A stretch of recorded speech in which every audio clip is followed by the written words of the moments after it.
Hello, everyone. My name is Soumya Patnaik, and I'm a faculty cardiologist at University of Texas Health Sciences Center in Houston. Today, I'm going to talk about heat shock proteins and their role in the cardiovascular system. Please allow me a moment to share my presentation.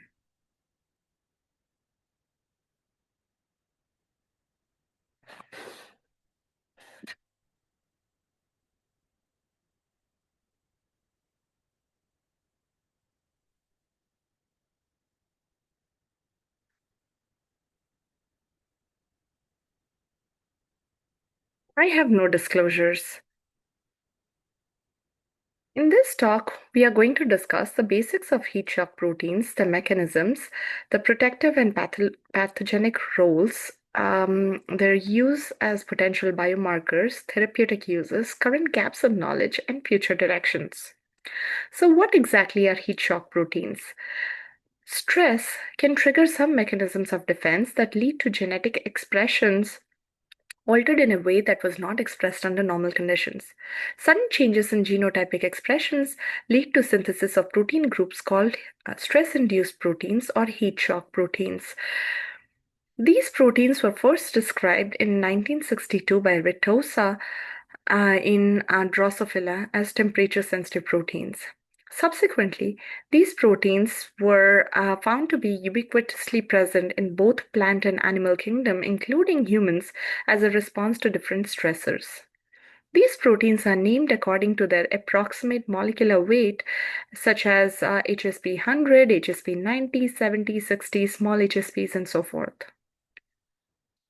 This figure here illustrates that during periods of cellular stress, such as exposure to free radicals, hypoxia, cardiac stresses, heart surgeries, hypothermia, other environmental factors, and kidney diseases, there is activation of heat stress transcription factor 1 that leads to genetic expression and subsequent production of heat shock proteins in both the intracellular space as well as the release into the extracellular space.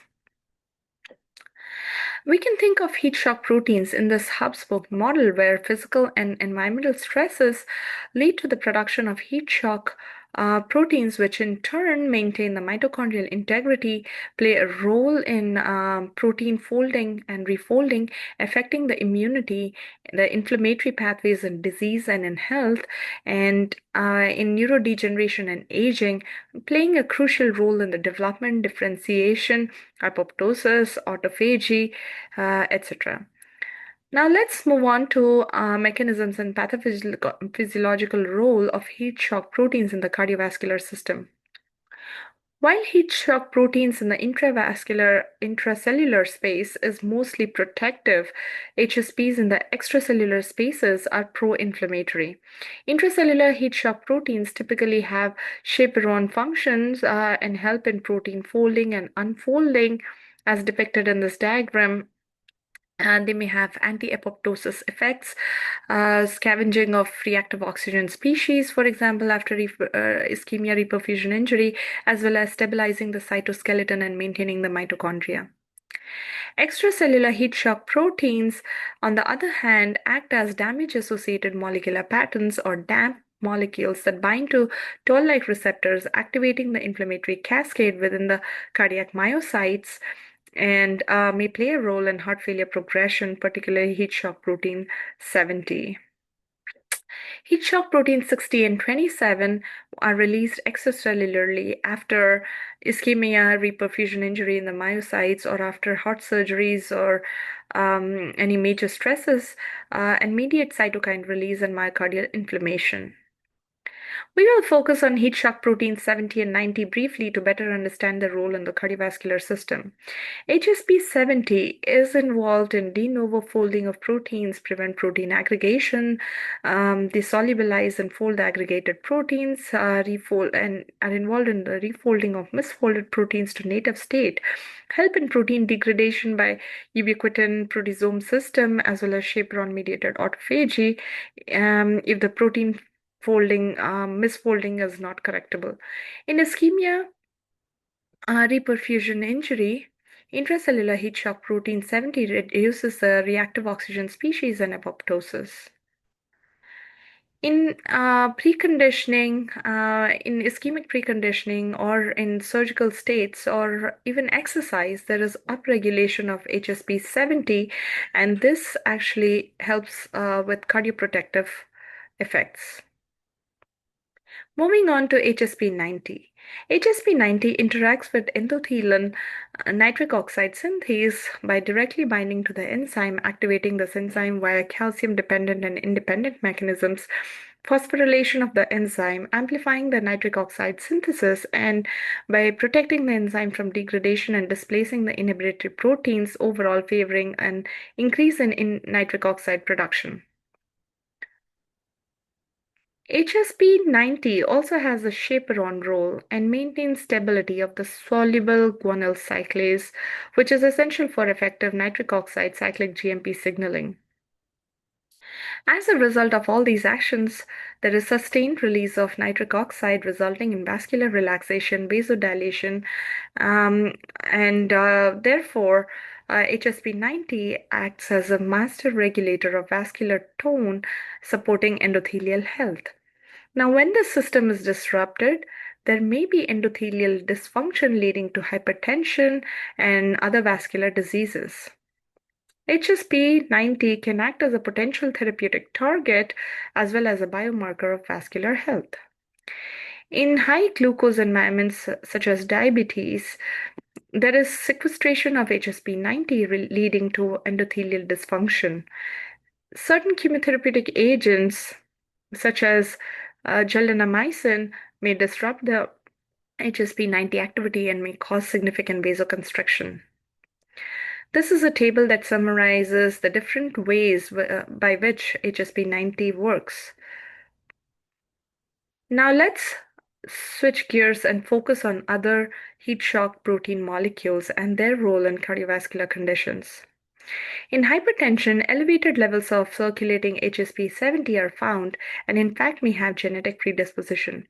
It has been reported in literature that they may serve as therapeutic peptides against salt-induced hypertension. In paroxysmal atrial fibrillation, elevated levels of HSP27 may be detected, whereas in chronic stages, these levels are depleted.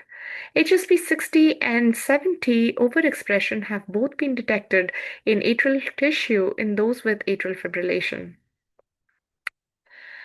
HSP 70 in the intracellular space, at a the higher levels of intracellular HSP 70 are associated with reduced risk of postoperative atrial fibrillation. Another important disease condition with significant dysregulation of HSP is cardiomyopathy. Normally, HSP60 and co-chaperone HSP10 have a protective role in cardiac myocytes, maintaining the mitochondrial proteins, preventing apoptosis, and promote ATP production. Loss of HSP60 leads to mitochondrial dysfunction and dilated cardiomyopathy. Intracellular HSP60 and HSP70 are upregulated in ischemic heart failure, dilated cardiomyopathy, and as we noted earlier, extracellular HSP60 activates the inflammatory cascade. Smaller molecules such as HSPB7 are highly expressed in heart tissue, promoting sarcomere maintenance, and their mutations can result in cardiomyopathy. HSP22 is protective in stressed hearts. Deletion of HSP22 accelerates the progression of different cardiomyopathies, ischemic heart disease, as well as cardiac hypertrophy. In coronary artery disease and atherosclerosis, HSP60 has been localized in plaques. Autoantibodies to HSP60 and 65 correlate with severity of atherosclerosis. HSP70 in intracellular space protect against oxidative stress and improve recovery after ischemic reperfusion. HSP70 expression is elevated in the myocardium following CABG or any aortic cross-clamping or in ischemic states. Smaller HSPs support cytoskeletal stability, smooth muscle relaxation, inhibiting apoptosis in ischemia reperfusion, and improve muscular function. So, what are the clinical implications? HSPs serve as biomarkers and are also being studied for therapeutic modulation. As biomarkers, HSP70 is noted to be elevated in hypertension. HSP60 accumulates in atherosclerotic lesions. Anti-HSP65 antibodies correlate with severity of atherosclerosis. There's upregulation of HSP60, HSP10, and HSP75 um, in chronic atrial fibrillation. Elevated levels of HSP27 protects the atrial myocytes in slow progression to persistent atrial fibrillation. Elevated levels of HSP27 and HSP70 may be detected in postoperative atrial fibrillation.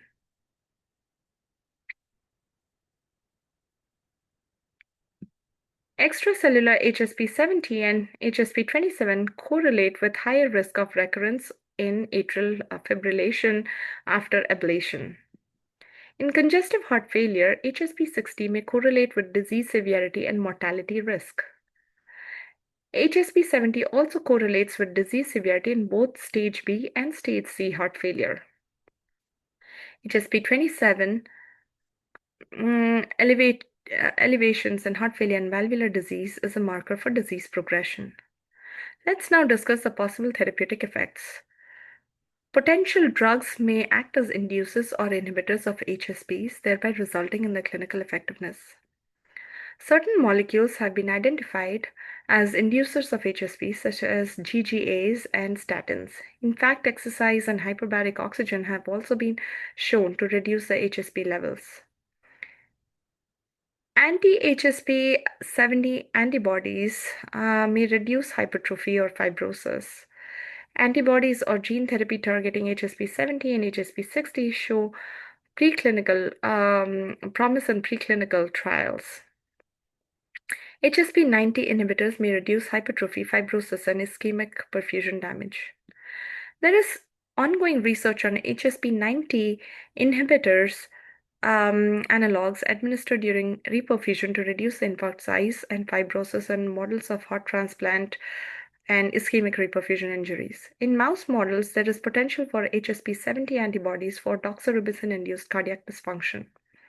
With a deeper understanding of these molecules and their pathophysiological roles, there is an increasing interest within the scientific communities to explore further the potential clinical applications of heat shock proteins. Several studies to determine the potential therapeutic benefits are ongoing. Major challenges are to identify mechanisms to maximize the intracellular cardioprotective effects and to figure out the drug delivery methods and to translate these to human trials. So far, there is only limited data on comparisons with existing cardiac biomarkers. In the future, clinical trials to establish heat shock proteins as reliable biomarkers and targeted drug development strategies need to be undertaken on a larger scale. To summarize, what we have established so far is that intracellular heat shock proteins protect the heart, whereas extracellular forms often signal damage and promote inflammation. Monitoring the plasma levels of certain heat shock proteins can aid in early detection and assessment of disease severity, and more research is needed in this area to validate the use of heat shock proteins as biomarkers in clinical setting. Early research to determine therapeutic potential shows promise in the preclinical studies, particularly in ischemic reperfusion injury and hypertrophic stress conditions. This was a brief overview of heat shock proteins and their role in cardiovascular diseases. Now I'm happy to take any questions.